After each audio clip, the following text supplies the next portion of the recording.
বিশেষ সময় আন্দোলন সংগ্রামের মধ্য দিয়ে আমরা একটা ফ্যাসিস্ট সরকারকে হটাতে বাধ্য করেছি এবং আপনারা জানেন এই হাসিনা সরকার বিভিন্ন দেশের কাছে বাংলাদেশকে গোলাম হিসেবে উপস্থাপনা করেছে। এই রীতি ভঙ্গ করে জনাব তারেক রহমান নেতৃত্বে একটি সরকার গঠিত হয়েছে। আশা করি এই সরকার ভবিষ্যতে খুব ভালো করবে এবং বিদেশের মাটিতে বাংলাদেশকে একটি সফল রাষ্ট্র হিসেবে তুলে ধরবে। মাননীয় প্রধানমন্ত্রী জনাব তারেক রহমান প্রধানমন্ত্রী নির্বাচিত হওয়ার পরে এটাই প্রথম বিদেশ সফর।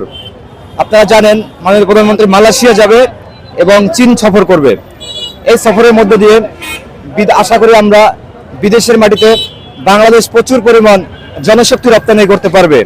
এর পাশাপাশি সামরিক খাতেও বাংলাদেশ ভালো কিছু করতে পারবে এবং আমরা প্রত্যাশা রাখি জনাব তারেক রহমানের এই প্রথম সফর সফল হবে এবং এর ধারাবাহিকতা তিনি আরও বিভিন্ন দেশ সফর করবেন এবং বিশ্বের বুকে বাংলাদেশকে একটি সফল রাষ্ট্র হিসেবে উপস্থাপন করতে সক্ষম হবেন।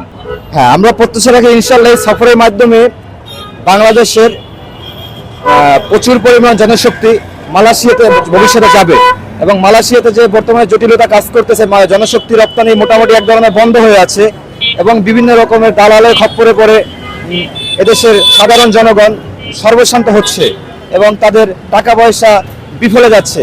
আমরা প্রত্যাশা রাখি এই সফরের মাধ্যমে মালয়েশিয়াতে ভবিষ্যতে বাংলাদেশের জনশক্তি রপ্তানি হবে এবং এর সঠিক উপায়ে রপ্তানি হবে।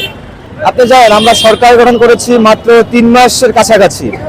এর মধ্যে আমরা অনেকগুলো ইশতেহার বাস্তবায়ন করতে সফল হয়েছি এবং সফল হচ্ছি। আমরা ইতিমধ্যে আপনি জানেন আমরা ফ্যামিলি কার্ড বিতরণ শুরু হয়েছে এবং অনেক অঞ্চলে ফ্যামিলি কার্ড পেয়েছে। এর পাশাপাশি এবার যে বাজেট হয়েছে এই বাজেটের মাধ্যমে আমরা ভবিষ্যতে ফ্যামিলি কার্ড বিতরণ করব এবং কৃষক কার্ডও বিতরণ হচ্ছে এবং আমাদের ইশতেহারগুলো মাননীয় প্রধানমন্ত্রীর দক্ষতার সাথে আস্তে আস্তে বাস্তবায়ন করবেন ইনশাআল্লাহ।